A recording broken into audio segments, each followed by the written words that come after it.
Assalamualaikum warahmatullahi wabarakatuh. Salam sehat untuk kita semua. Perkenalkan, nama saya Mandari Syaramadani dari jurusan Promosi Kesehatan Politeknik Kesehatan Padang. Nah, pada kesempatan hari ini, saya akan melakukan presentasi mengenai kandungan gizi penting dalam makanan yang sehat. Mengenai gaya hidup yang modern telah mengubah pola makanan yang kita konsumsi sehari-hari. Makanan cepat saji disukai karena dinilai lebih praktis saat dimasak dan dikonsumsi. Padahal tidak semua makanan cepat saji itu memiliki kandungan nilai gizi yang bermanfaat bagi tubuh karena mengandung kadar lemak jenuh yang tinggi serta tambahan bahan makanan yang lainnya seperti pengenyal, pewarna, pengawet, yang berbahaya bila dikonsumsi secara berlebihan. Selanjutnya adalah pengertian makanan sehat dan bergizi. Apa sih makanan sehat dan bergizi itu? Makanan sehat dan bergizi adalah jenis makanan yang mengandung nilai gizi seimbang dan diperlakukan oleh tubuh seperti vitamin, mineral, karbohidrat, protein, serat, dan air. Mengapa tubuh harus mendapatkan asupan makanan yang sehat? Menurut NIH Inform, manfaat konsumsi makanan yang sehat dan bergizi itu ialah dapat terhindar dari penyakit mematikan diabetes tipe 2 dan menjaga kesehatan jantung dengan menjaga pola makanan yang sehat.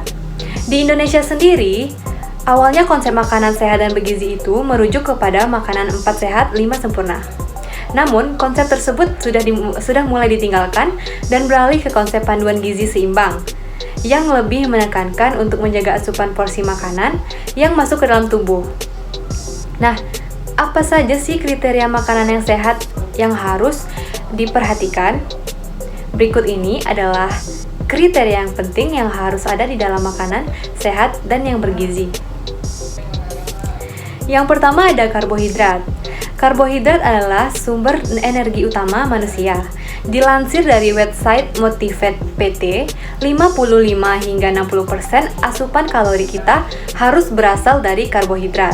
Asupan karbohidrat ini bisa didapatkan dari berbagai jenis bahan makanan seperti beras merah, gandum, jagung, ubi, maupun kentang. Yang kedua yaitu protein. Dalam tubuh, protein akan diproses menjadi asam amino yang bertugas membangun otot, organ tubuh, kulit, serta rambut. Selain itu, fungsi hormon juga diatur oleh protein.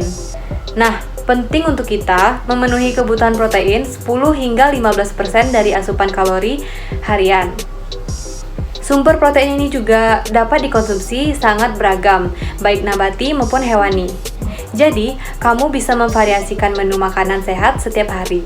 Rekomendasi makanan tinggi protein yang bisa dikonsumsi adalah seperti telur, kacang almond, daging, ayam, ikan, bebek, gandum, dan kacang kedelai. Berikutnya ada lemak. Sebenarnya, lemak ini merupakan sumber energi yang baik dan diperlukan untuk kesehatan tubuh. Namun, harus dikonsumsi dengan jumlah yang cukup atau tidak berlebihan agar tidak mengalami obesitas. Hal ini bisa terjadi karena penambahan kalori yang berlebihan dari makanan ke dalam tubuh. Lemak terbagi menjadi dua, yakni lemak jenuh. Lemak jenuh ini berasal dari daging, minyak kelapa, dan produk susu, dan lemak tak jenuh yang berasal dari ikan, alpukat, dan kacang-kacangan. Untuk mendapatkan manfaat kesehatan yang terbaik, disarankan untuk mengonsumsi makanan yang mengandung lemak tak jenuh. Jadi, pastikan kamu mengetahui bagaimana cara menghitung kebutuhan kalori dalam tubuh untuk terhindar dari masalah berat badan yang berlebih atau disebut dengan obesitas. Selanjutnya ada vitamin. Vitamin merupakan kandungan penting dalam makanan yang bisa saja hilang saat dimasak terlalu lama. Padahal, vitamin ini memegang peranan yang sangat penting dalam menjaga kesehatan kita. Ada berbagai macam jenis vitamin untuk meningkatkan daya tahan tubuh kita, dan semua itu bisa didapatkan melalui makanan yang kita konsumsi setiap hari. Karena tubuh ini tidak dapat memproduksinya sendiri. Untuk mencegah hilangnya vitamin dari makanan, pilihlah bahan makanan yang mudah diolah dengan cara dikukus, direbus, ataupun ditumis seperti wortel, minyak ikan, bayam, brokoli, jeruk, alpukat, dan kacang panjang, daging sapi, serta ayam. Berikutnya ada mineral. Mineral adalah zat-zat yang ada di tanah dan diserap oleh makanan yang kita konsumsi. Karena itu, kita bisa mendapatkan mineral ini dari sumber nabati maupun hewani. Kamu bisa mencoba mengonsumsi sayuran hijau, buah alpukat, kacang Brazil, ikan sarden, lobster, dan kalkun. Kandungan mineral yang harus terdapat dalam tubuh seperti zat besi, zinc, kalsium, selenium, klorida, kalium, iodin, magnesium, dan tembaga. Berikutnya adalah serat. Serat berfungsi untuk membantu proses pencernaan, dan serat ini juga dibagi dua jenis, yakni serat larut dan serat tak larut. Serat larut yang biasanya ditemukan di sayuran berdaun, yang membantu proses pencernaan dengan membantu perut beradaptasi terhadap waktu pengosongan yang lebih lama. Sementara itu, serat tak larut berguna untuk mencegah masalah pencernaan. Untuk mendapatkan makanan tinggi serat, kamu bisa mengonsumsi sayuran hijau dan buah-buahan.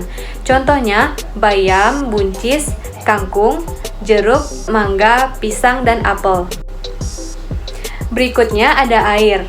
Air juga menjadi salah satu unsur penting dalam makanan sehat dan bergizi. Faktanya, 60% tubuh manusia terdiri dari air. Sehingga kamu harus memenuhi kebutuhan air setiap hari dengan meminum 8 gelas air putih setiap hari atau setara dengan 2 liter air. Kekurangan air minum ini mungkin akan menyebabkan berbagai masalah kesehatan, seperti batu ginjal dan sembelit. Nah, manfaat air putih itu bagi tubuh kita yaitu untuk membantu menyerap pencernaan, mengeluarkan dan menyalurkan zat gizi pada tubuh dan mengatur suhu tubuh kita. Nah, itu tadi 7 macam kandungan gizi dalam makanan yang sehat. Saya berharap apa yang saya sampaikan dapat bermanfaat dan kita semua dapat menjaga pola makanan yang sehat dan terhindar dari segala penyakit, seperti penyakit diabetes atau obesitas. Untuk itu, jagalah pola makan yang sehat dan yang teratur. Terima kasih atas segala perhatian dan mohon maaf apabila ada kesalahan dalam lisan maupun tulisan.